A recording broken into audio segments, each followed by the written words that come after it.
Hi there guys, and welcome to another Train Sim 2021 video. Today we're looking at something that I am buzzing for and have been since I heard about it a little while ago. This of course is the Class 325 Enhancement Pack by Armstrong Powerhouse. Now I know this is going to be one of those things that it's going to be very Marmite. People are going, oh well, that's a waste of an EP, that is. No. For me, it is fantastic. Those of you that have followed my channel or follow the streams will know quite often that I really like doing sort of logistics runs, some mail runs, parcel runs, old newspaper runs, that sort of thing. Non-passenger carrying coaching stock was always something that I saw on the railways, like infrastructure stuff, like the yellow things, that I really enjoyed sort of catching when I was out on a train or whatever, or seeing go past the side and going, oh, what's that big red thing over there? And 325s for me were like the holy grail. So I love the whole, because they were new, they were just coming in when I was younger, so they were like the holy grail of seeing the new unit that was express parcels. And what was in there? Was it parcels for people's birthdays? Was there toys in there? Was there presents in there? Was there checks? You know, you never knew, did you? And that's what I loved about the sort of seeing the mail trains running around and everything like that. But anyway, just to get the first bits out of the look, those of you that are used to first look videos know this is a first look video. This is me. Thoughts come through my brain. They go out of my mouth. I haven't watched any of the videos about this. I do know the odd one or two bit about this because I provided Richard with some manual stuff for this, and also Klaus, who does a lot of our reskins and stuff, has helped Richard with bits and pieces, a couple of bits and pieces of Klaus's stuff on this as well. So I have known about this, I knew it was coming, but I haven't been shown anything about it yet, so I'm looking forward to seeing it. So yeah, first look, brain mouth just comes out. In 2 seconds later I might correct myself, I might say something wrong while I'm driving or not understand something, and then 2 seconds later I'll go, that's why that is, or oh no, okay, I see why they've done that way now. Right, that bit out of the way, let's get started. Already see some improvements in here. We're of course the East Coast Mainline South. This scenario, this pack comes with, I don't know how many, should we go right down to the bottom of the manual straight away for scenarios? 1, 2, 3 scenarios, all on the East Coast Mainline South. First thing I know that I sort of thought about when I right, let's stop waffling for a second and get this on. I know this now works with the PBC, so nice noises in the cab. Let's cancel that. Let's get my DSD on. Let's get some headlights on today, and let's get some taillights off. Everything else is cool up there. All right, liking this. The cab texture improvements are very nice. So I've got to open the roller shutter doors here at Peterborough, so I'm going to get out and have a look at them.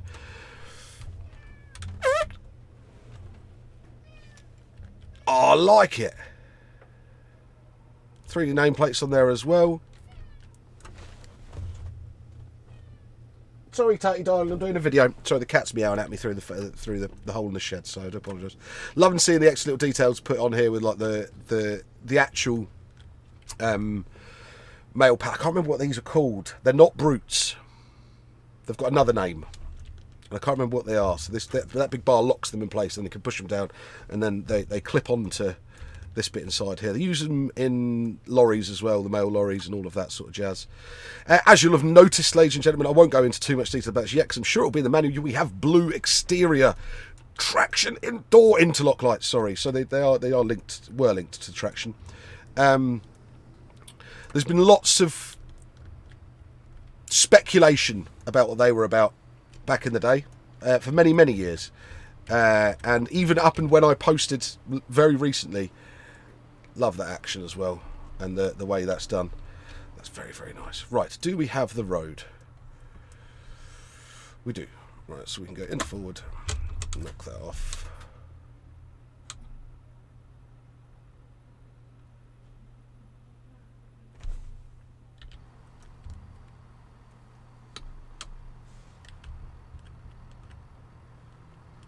It's going to be a bit of a rubbish place to hear the sound so much.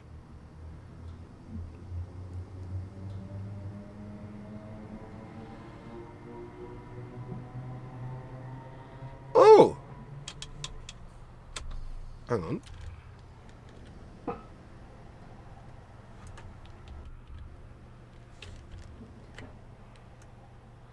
Do my eyes deceive me? That's a nice new bit of pantograph spark, that. Did you guys see? That's not just me, is it? Yeah, that's nice. I like that. I like that a lot. That's cool. That's very, very cool. Right, I haven't checked the signals ahead of me, so we'll be all right. We'll be all right. It drives very nicely, pulling away, especially with the power brake controller.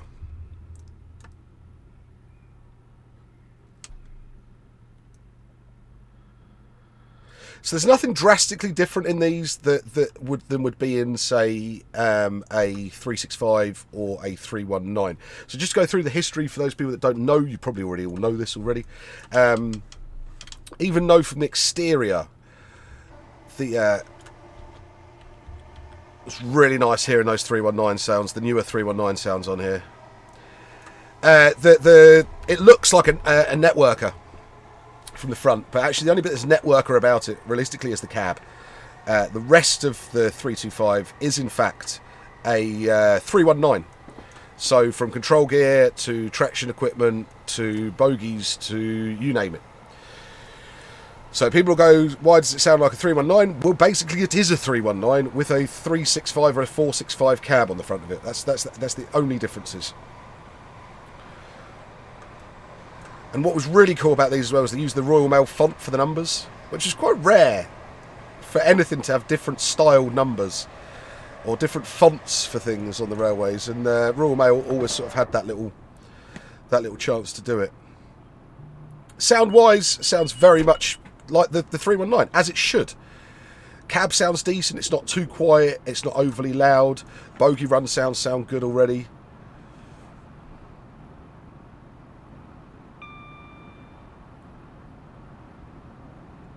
And I've sort of got that sort of sway sort of noise, which I really like. I'm unsure what sort of difference these would have, how these would have sounded, particularly in the cab. Would have they sounded drastically different to a 319? I wouldn't think so from the cab, really. Maybe the odd rattle or two more.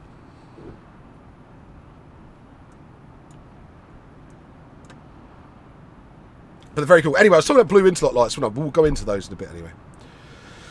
Let's read the manual. How to install. We know that. So, liveries. You've got Royal Mail RM1. You've got Royal Mail Revised, which is the second one without the yellow down the side.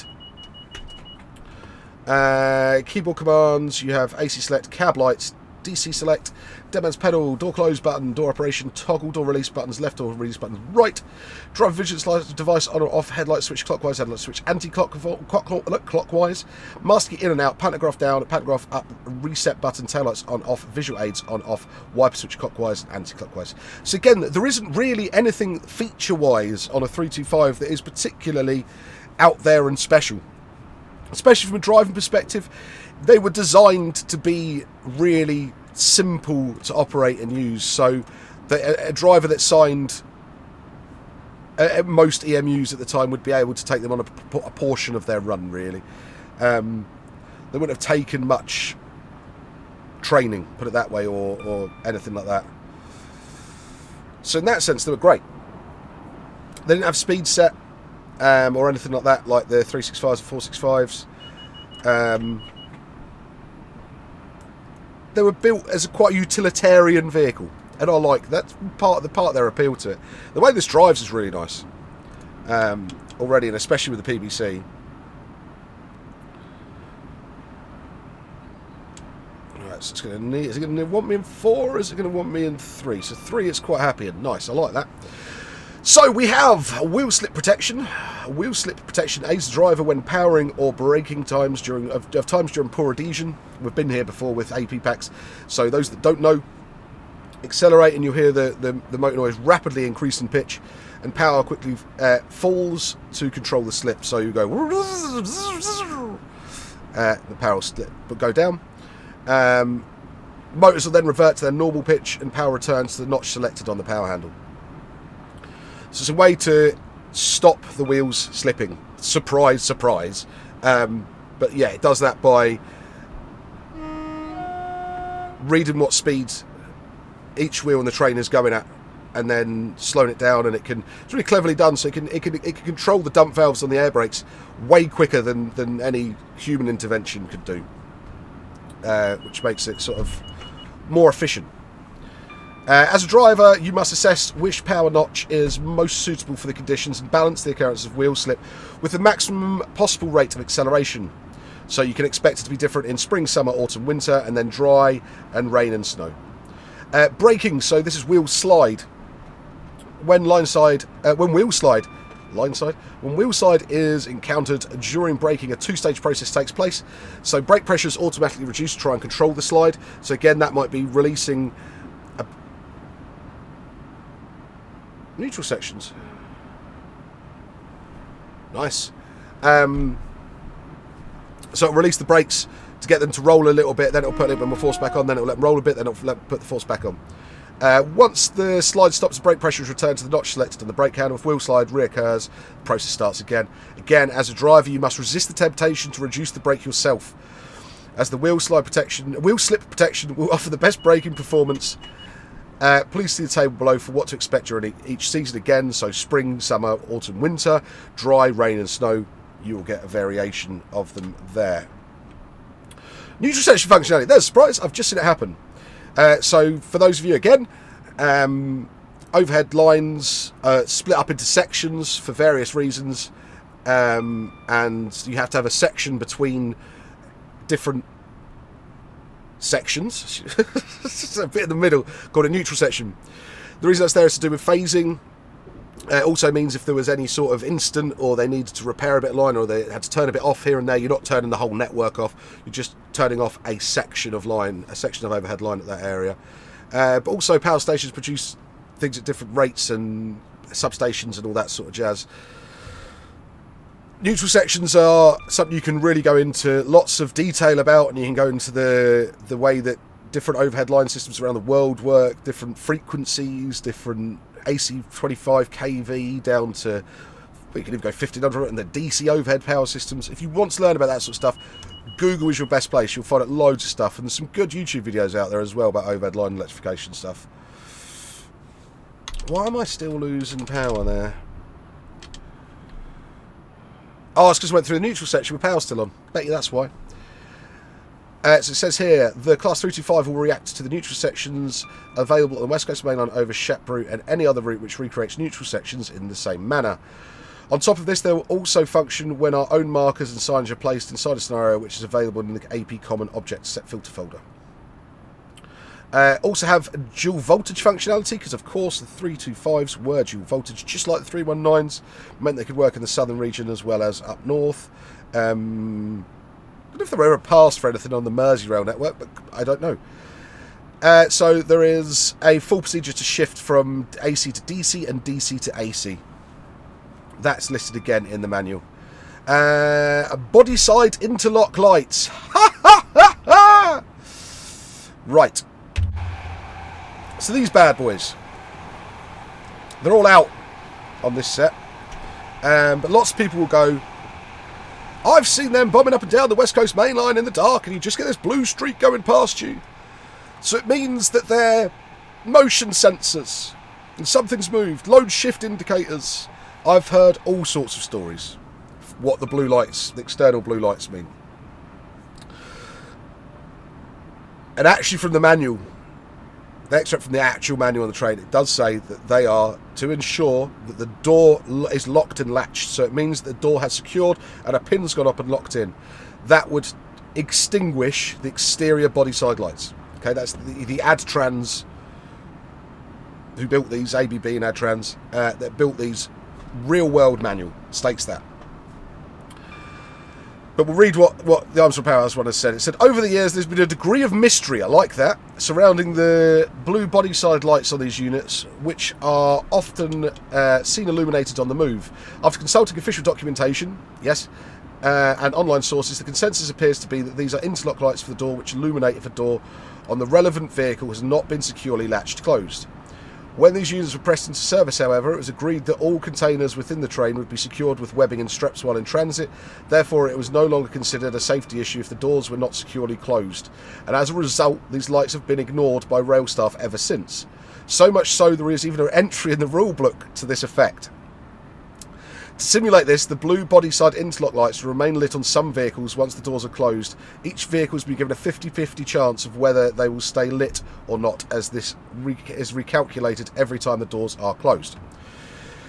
So right, the whole point was that if the door was unlatched, it vibrated and then one could fall out and everything like that. But they weren't very reliable, and everything was secured within the train anyway. I don't know about that bit. I've not read that bit. I know there is a bit in the rule book that says that if you do see because if you're a member of on-train staff or anything like that, and you see a train that should not have body side indicators on, yellow CDL lights or body side indicator lights on the outside of your train, if you saw those on the outside of a train and you were a driver past another train, you would report that fault in. You don't have to do that with the 325s. So train crews, there's actually an entry in the rule book that says if you see blue body side indicator lights on, you do not have to call that in. But if it was orange, you would. Blue, you don't. I don't know about the loads being secured on the inside or anything like that.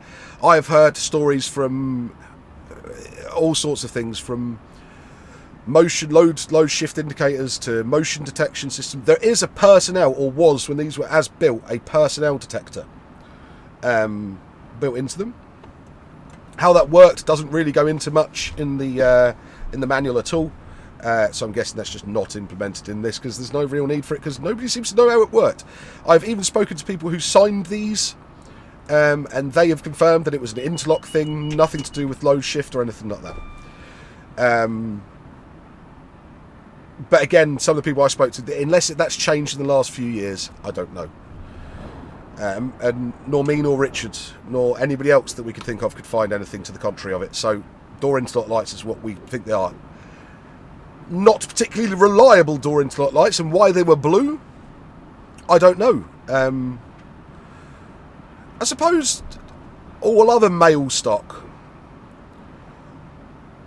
wouldn't have had things like central door locking, so wouldn't have been fitted with exterior indicators, so maybe they just made them blue for the sake of it. I don't know.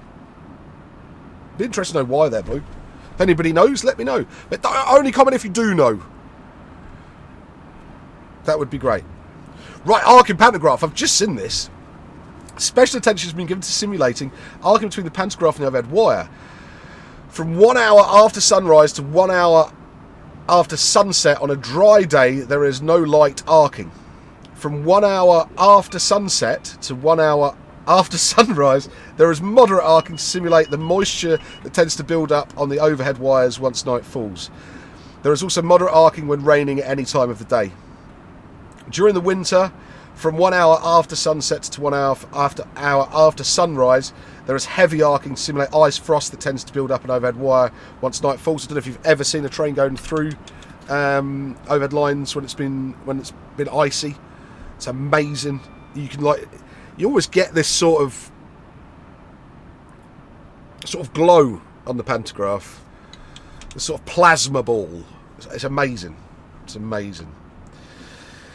Finally, arcing becomes more frequent as you gain speed, as per real life. When arcing, you will visually see it on the pantograph, which illuminates the area around it to a varying degree with each arc. Please note that the illumination of the surrounding area will only occur after sunset and before sunrise. This is to avoid the unrealistic appearance of projected light in broad daylight. You will also audibly hear it if the arcing is moderate or heavy. I like that feature. I like that feature. I mean, it's a very much a... It's a very niche feature.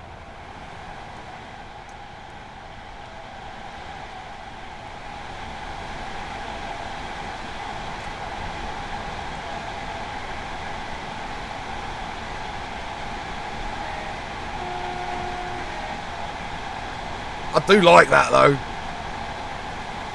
It's not. Do you know what I think? Really, this isn't so much something that you would see. You're not going to really pay that much attention to it driving it. But when that's coming at you as AI on a frosty evening run, oh, that's going to be good. That is going to be good.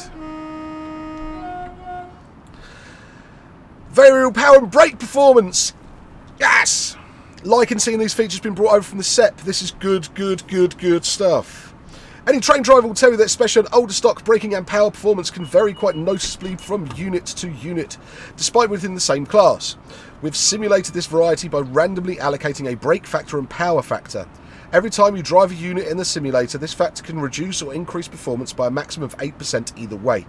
There is no way of finding out what factor unit has been allocated except for accessing its feel while power or braking, just like a real driver. Really like this feature in the SEP, and it kept me driving the SEP probably longer than a lot of other things, while still feeling like I was getting used to it, because it was still quite new. And every time I still drive the SEP, you never quite know what you're going to get. So I really do like that, and I'm looking forward to coming to a stop with this in a bit as well. Variable traction motor volume, one thing that was in 325s. Class 325, there we go. Class 325s are known for their loud traction motors, but in reality some were louder than others. To simulate this, we've implemented a random motor factor for each motor bogie, which ranges from 1 to 6. 1 being the quietest and 6 being the loudest. This cannot be changed by the player. I like that because that stops me just driving it in the loudest, which I do all the time. Would have I liked to have had control over that? Yes, I suppose I would, because then I would just drive it in the loudest, but for variety's sake, I can see why they'd put it not controllable. Dead variant. When working on unelectrified lines or due to unreliability of these units, have often been hauled by locomotives. Dedicated dead variants are provided for this purpose and are available in the scenario editor with a dead suffix in the rolling stock section. Key features are correct unpowered physics, correct unpowered sounds, only run sounds are audible. Body side indicator lights and tail lights are off. A tail lamp can be attached to the DPV, so driving parcel vehicle, by adding TL equals 1 to the DLP tail number. So tail number, not a tail number, it's not an aircraft. You know what I mean though, tail number. I don't mean tail number in the editor. Automatic unit numbering. When placing a unit in the scenario editor or using in quick drive, all vehicles will automatically be given the correct unit and coach numbers instead of you having to select each vehicle and change their numbers manually. So the match the unit number is controlled via the PMV vehicle if you wish to change it. So that's pantograph motor vehicle, which is, funnily enough, this one with a pantograph on it and the motor's underneath it.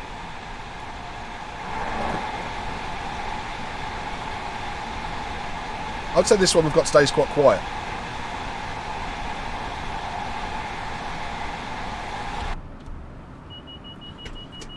Quite like that. It means I can talk about it a bit more.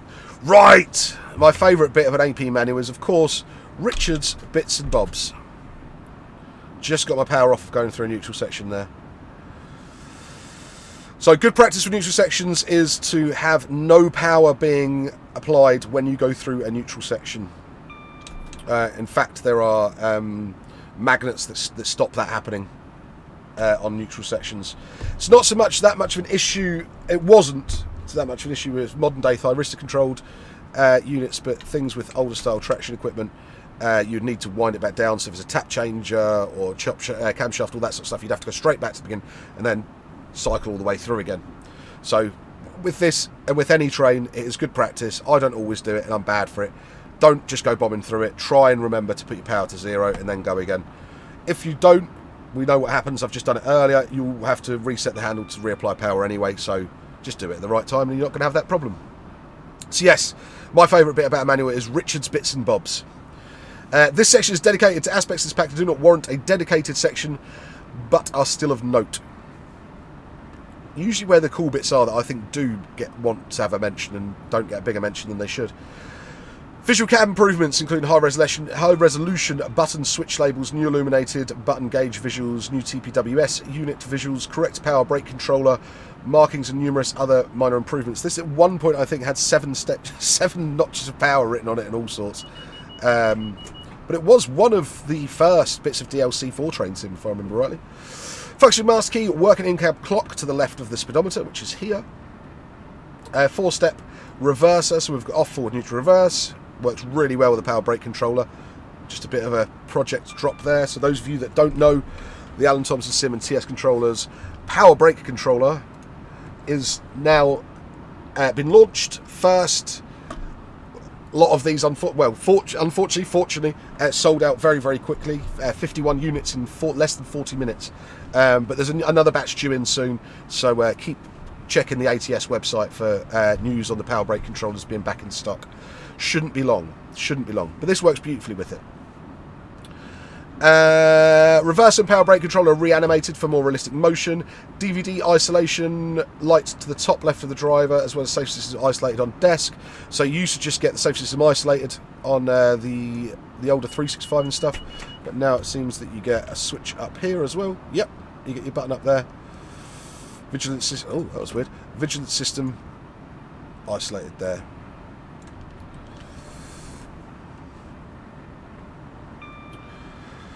Functioning brake hold button, which applies the equivalent of step 1 brake. Now, this is something I never really use in TS. But I'll have a look at the. I'll look at that when we stop and see what button does that.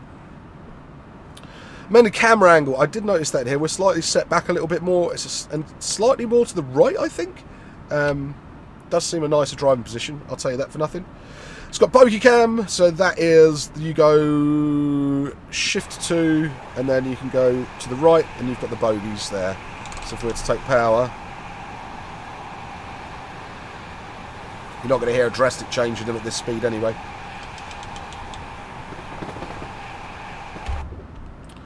That was first in the 460, I think. Slow and fast wipers. Wipers operate on AI services if it's raining. That's nice to hear. Little feature that goes a long way when you're driving. Visual alarms outside the cab, AWS or DSD. The visible driver automatically moves to whichever cab you're in. Excellent. Compressor momentarily rises in pitch when taking power, just like the real thing. That's cool. 1 second delay between passing over the AWS magnet. I don't know why even DTG have not implemented that in their default stock yet. It must be so simple to do, and makes a big, big difference to the realism of driving. The unrealistic aerofoils have been removed from the pantograph. So, the pantograph that was on this before did have the aerofoils, like the 365s and stuff did. They didn't have it, but they've managed to come off. The AP did make a new pantograph, I think, for the 319, but if I remember rightly, that pantograph you can't remove without really messing about with the model. So I can see they managed to get the aerofoils off.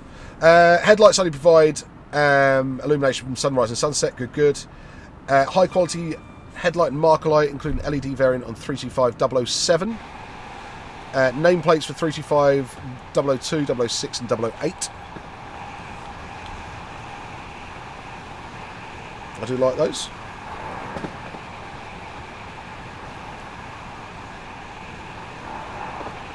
No doubt some will come along and improve them with something else. Oh.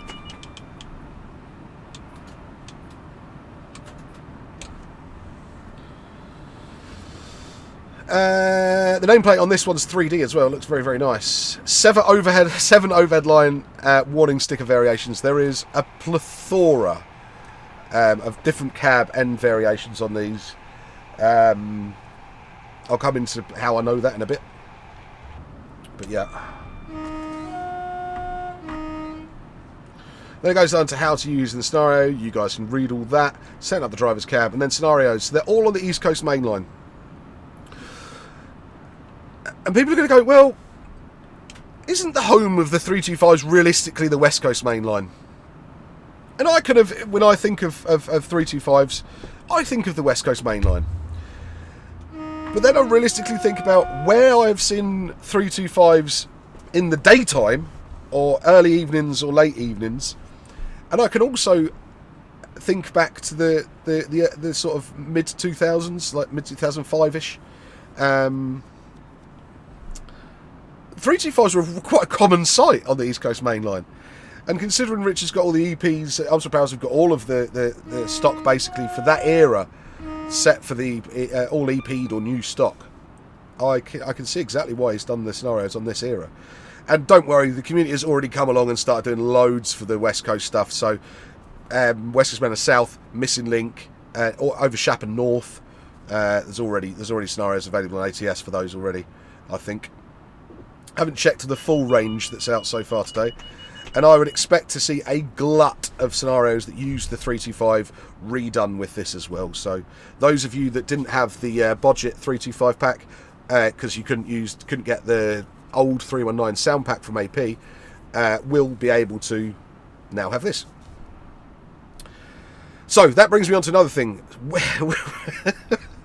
So one of the things that sort of was happening in the background when this was going on was Budget and Clouds were working on a 325 sort of pack, and it was sort of something that us at ATS were thinking, well, if Budget's going to do all the exteriors and Clouds has done all the graphic, the stuff that he's doing in Illustrator and all of that jazz and bits of the research and all of this, then we'll think about redoing bits of the cab and all of this. We could make it a bit of an EP.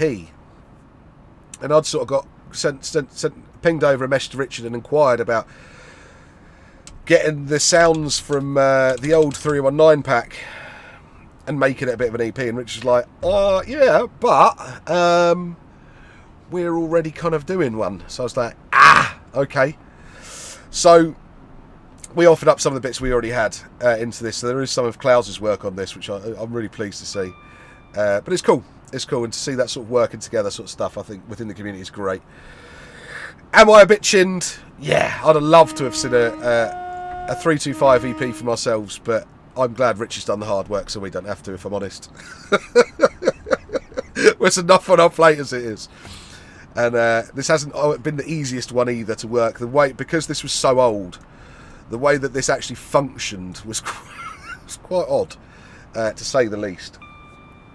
So I'm pleased Richard actually did it, and it also stops people going, you pulled the 319 pack and now I can't have my 325 with sounds, which we spoke about on the Q&A stream that Armstrong Powerhouse were part of a few weeks ago over on one of my streams, and is actually happening tonight. So if you're watching this video as this is coming out, this will probably be out about an hour or two before the stream. So it's the 22nd of March 2021, and tonight from 7 PM over on Twitch, over on my Twitch channel, I will have Armstrong Powerhouse live on stream for a Q&A. We will definitely be driving a bit of this as well, so that'll be nice to see. The last Q&A went really, really well, but we sort of realised afterwards that we just got a bit carried away on a few other topics and missed a lot of questions from the actual chat itself. So we're going to try really hard tonight and be quite concise and answer questions in the chat as best we can. As best Richard can, really, or if there's something I can answer, then me doing the same. Love that as well. That's not what I wanted to press, but the Essence is this is the SNCB, the 90, wasn't it? Oh, nice to get them used.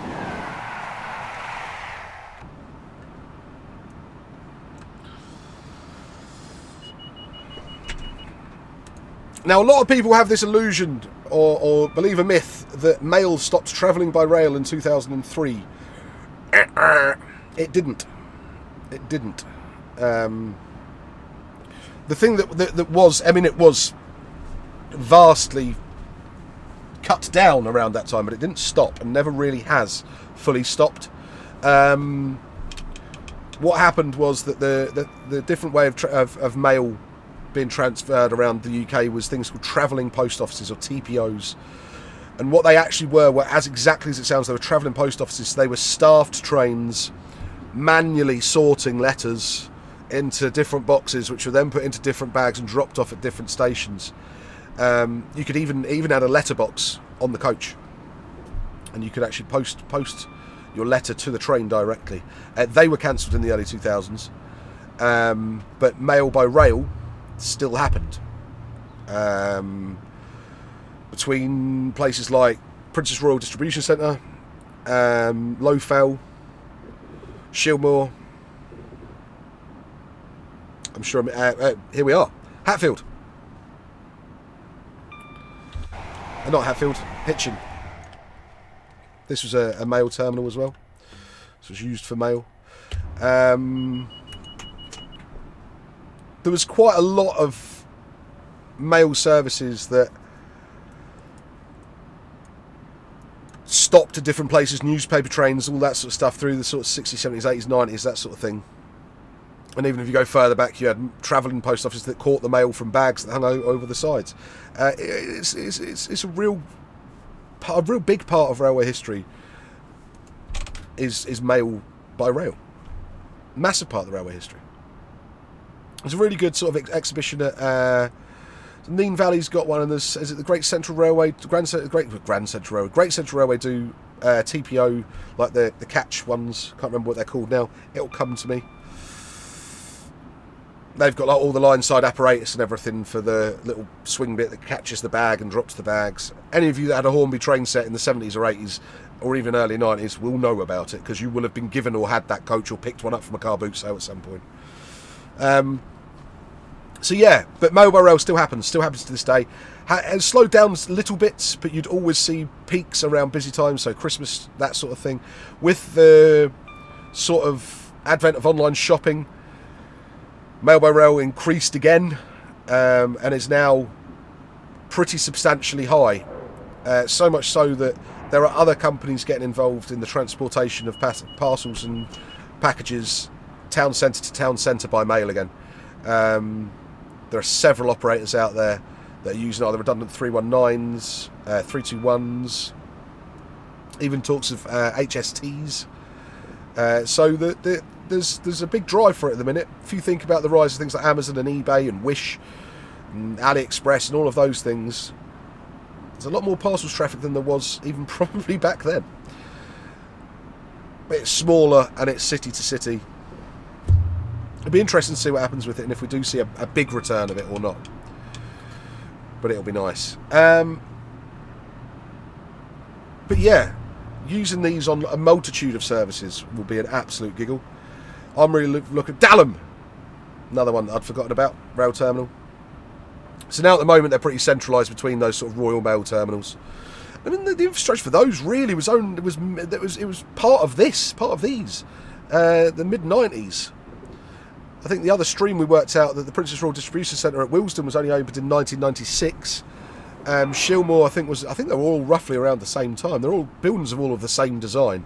So some of them might have been rebuilt or whatever, but they were around the same sort of era, same sort of time.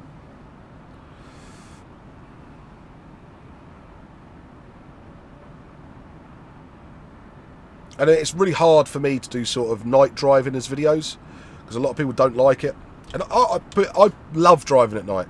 And some of my greatest memories of first starting out in train simulator, Railworks as it was back then, is it being before Christmas, probably 2010, 2011, and I'd just got a new laptop, and 325 had come out, and West Coast Mail North had come out, and there was some scenarios on that, and I drove them to death at night.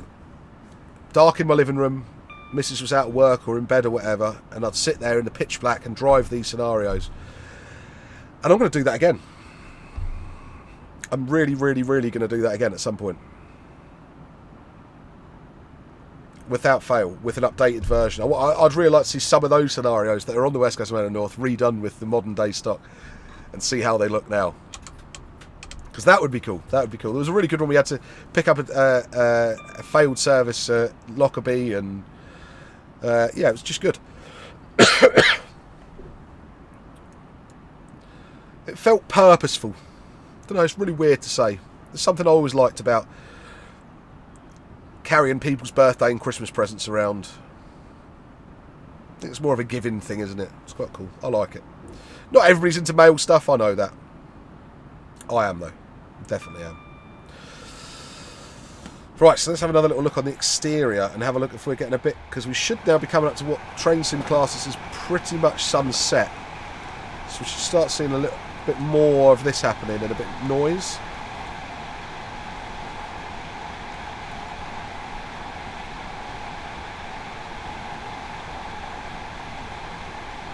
Can't wait to see this actually on the missing link with the ACS overhead line work on top of it as well.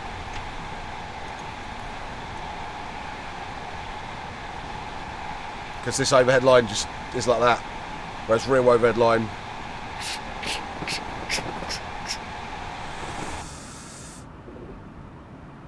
you see how it's just straight, follows the track. That's not how real overhead line is in real life. If overhead line was just like that, pantograph would be worn out incredibly quickly. Some parts of this sort of snake, but not properly.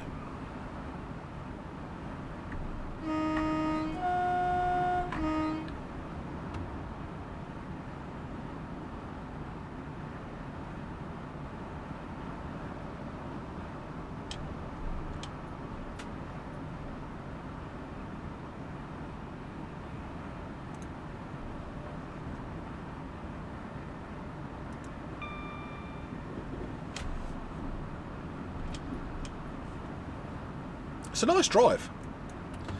What have we got? We might have got new updated stuff. We've got no clicky buttons. So, just to bring up, why doesn't this have a new cab? Why doesn't this have GSMR? Why does this not have CSR put in? Richard actually answered this on stream when we did the last Q&A. And the way that this has to be done would pretty much need an extremely large amount of work to input something as simple as just GSMR in a train, and that would have bumped your price up an awful lot. I think with this EP, this isn't looking to be a groundbreaking EP. This is just bringing a very useful bit of stock up to an EP level and be accessible by everybody. And that's why I like this. I like the price at $9.99. I think that's completely and utterly fair. The new 319 sounds on this sound way better than the older 319 sounds. It drives much more realistically. Textures in the cabs are a lot better. I can quite happily justify the $9.99 on this. Would I have liked to have seen more? Of course. Of course. Would I have liked to have seen maybe try a little bit more, something texture-wise with the grey around the windows? Yes. Would we have all liked to have seen a whole new cab for this? Yeah, well, of course we would have done, but it weren't going to happen for a 325, was it? The economies of scale just won't go. This won't be a massive seller. It will only be those people that will want it will get it. It's not going to be one that people will just buy for the sake of it to try something new. So you wouldn't want to invest an awful lot of money in something you know is not going to sell that well. And again, it's one of those things that I knew that when we were going to make the EP, it wasn't particularly going to be the most popular thing in the world. But I'm so glad Richard did it. Because he can take the risk instead of me. But yeah, there's a couple of things. Yeah, I'd like to see the plastic redone. That would have been nice.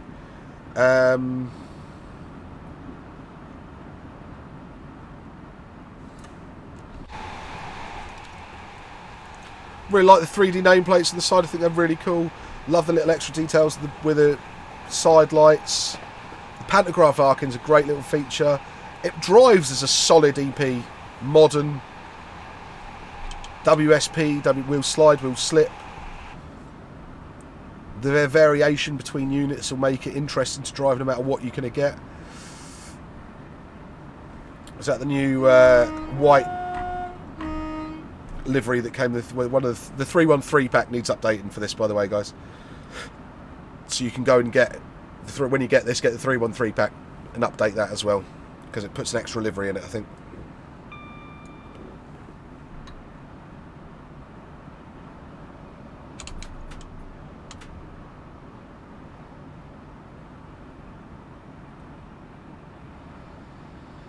But yeah, I'm really looking forward to hammering this up, BTUC. The gradient will be against her, but she will be on time. Got a bit of Audrey there, I won't do it.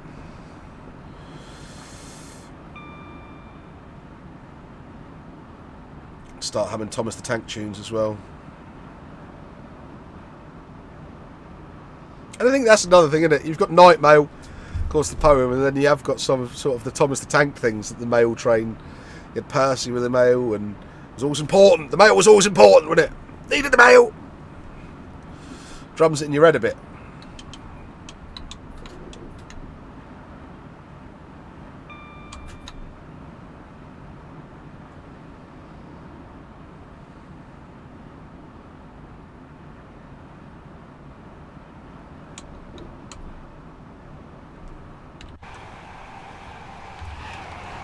Going to get a couple of nice passing shots. See if we can get some pantograph arcing with a decent pantograph, with a decent passing shot.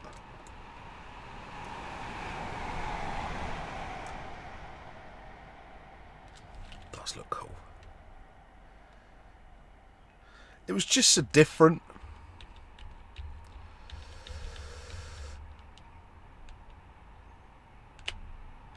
Just so different.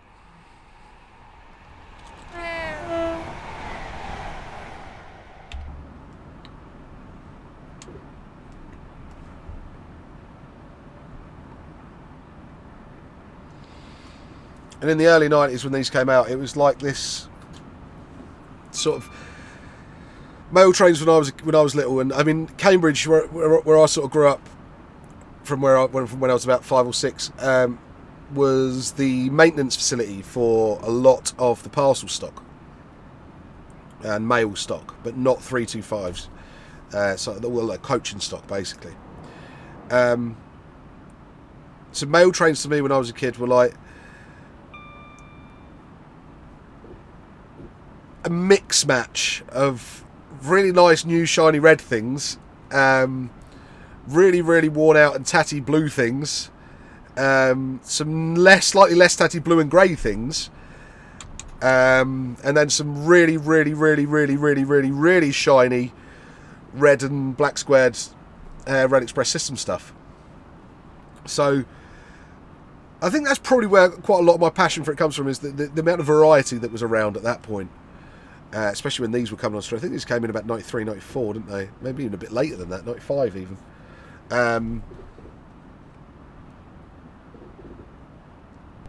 It was all pretty colourful, put it that way. It was all pretty colourful.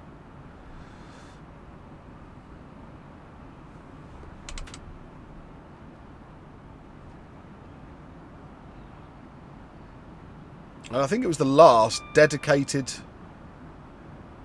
Was the last dedicated postal stock built? I would think so. And there was always this thing about them, that I will cover this bit as well, that they could be converted to passenger stuff if they needed to be. Now that's always been said. I have never heard anybody say anything against that it may be wrong, that they could be quickly converted for passenger use. I don't know. I don't know how quick it'd be, but you know, that sort of thing that was always said about them. Well, if mail goes to the rails, we'll just put some windows and seats in them.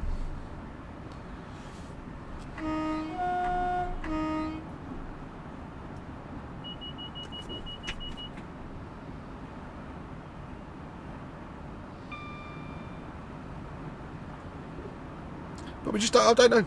I don't know if anybody does know, or how they were going to do that, or if there was... What I'd really love to see is if there was ever any sort of initial like drawings or anything that were done for it. Love if you know, have those, or have a copy of those, or know where to access those, please do get in touch with me. I'd like to see if some did exist.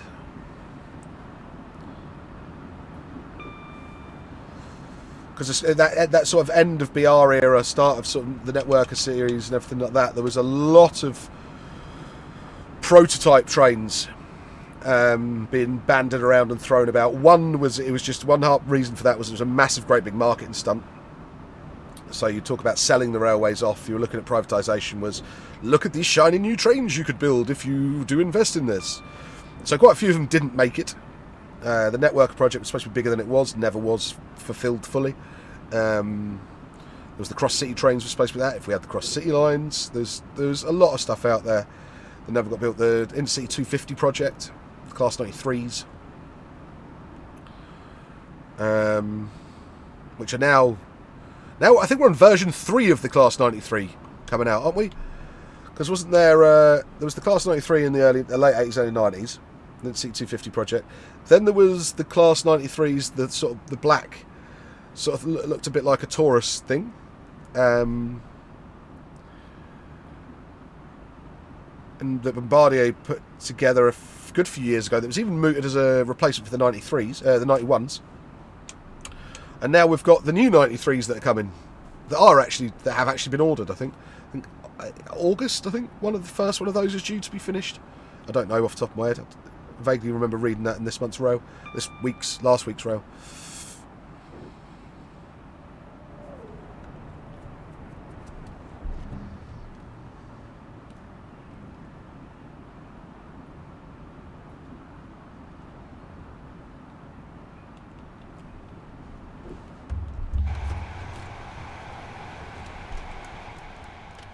So an interesting time in the BR period.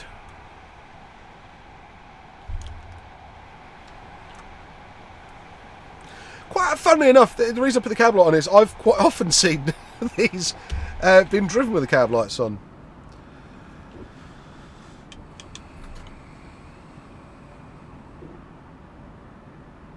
Or either the rear lights, the rear cab lights have been left on, or things like that. I've even seen.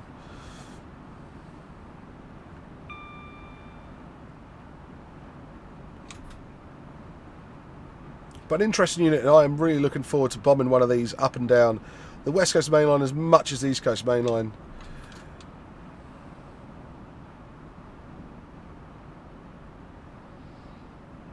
I mean, in theory, a full PRDC low-fell near enough is just about doable. North London lines and then the merge could be done.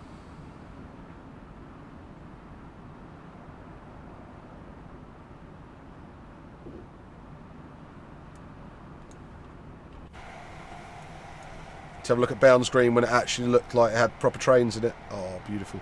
That made me sound so old, didn't it? When it had proper trains, none of this plastic crap.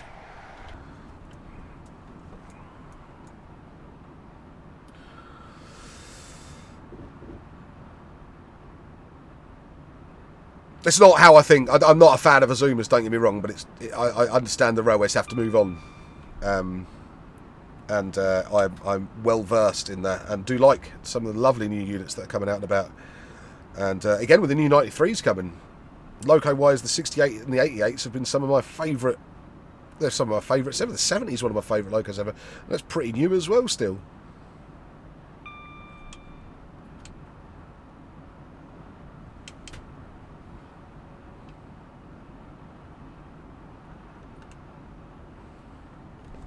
I'll also tell you one thing.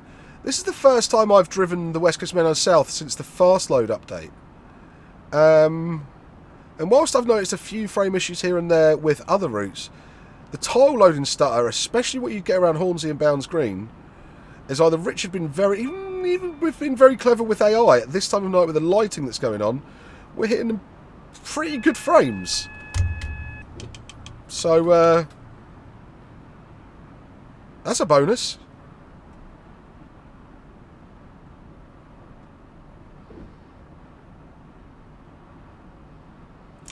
Braking feels nice. It doesn't feel as wafty as the 319 does.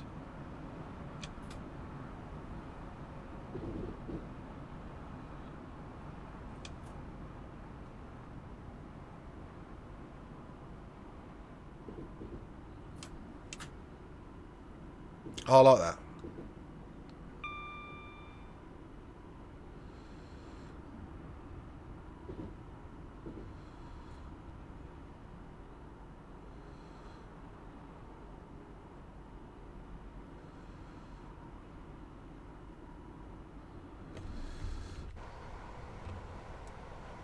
A much lower speed now, so we won't get as much of the pantograph arcing.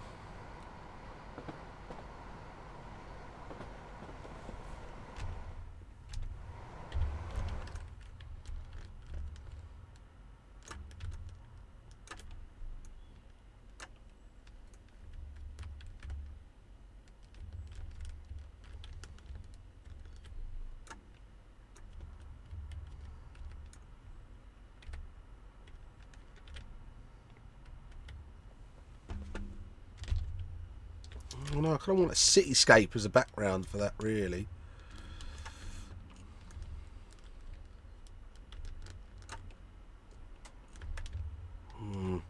Hard to get a sort of night shot with that. Let's let it go a bit further forward. If I put the Emirates Stadium in the background, it'll upset anybody that's not an Arsenal fan, but please those that are. I might go for a shot from maybe about like here.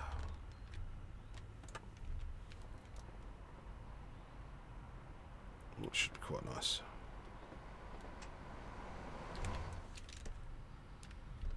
Just as we've got an active AWS as well there.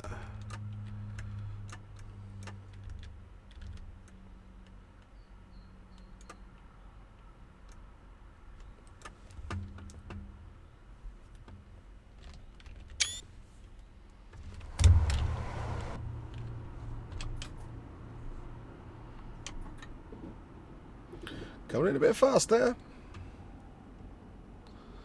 So we get for worrying about screenshots more than at your actual driving.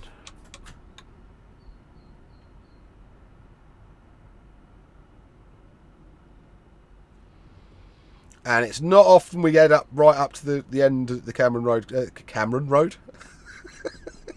Camden Road chord.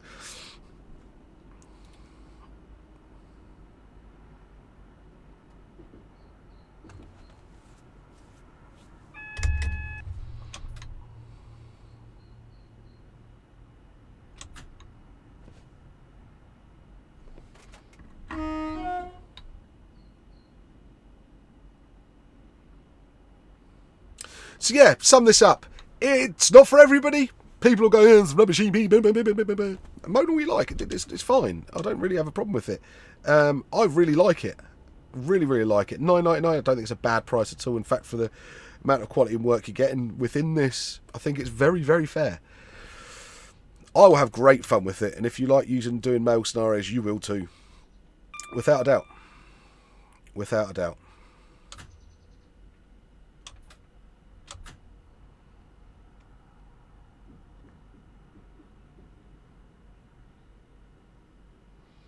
But is it the be-all and end-all of EPs? No. Is it some new and special and super-duper fancy? No. It's not. It's a simple, standard EP. But what I like about it is it brings a bit of conformity to what we should now start seeing from the other EPs as well. So seeing things like the variation in the traction power and braking and things like that come through. So I'm liking that. I'm liking that. And that new Arkin's a lovely feature. That's the feature in this that I do like. That's sort of new in it.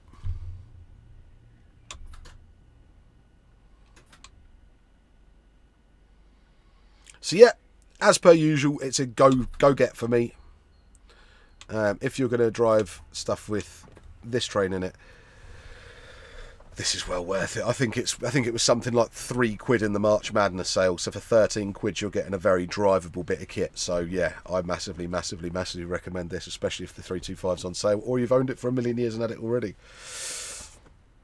Alright, and guys, thank you very much for watching. Please feel free to like, share and subscribe.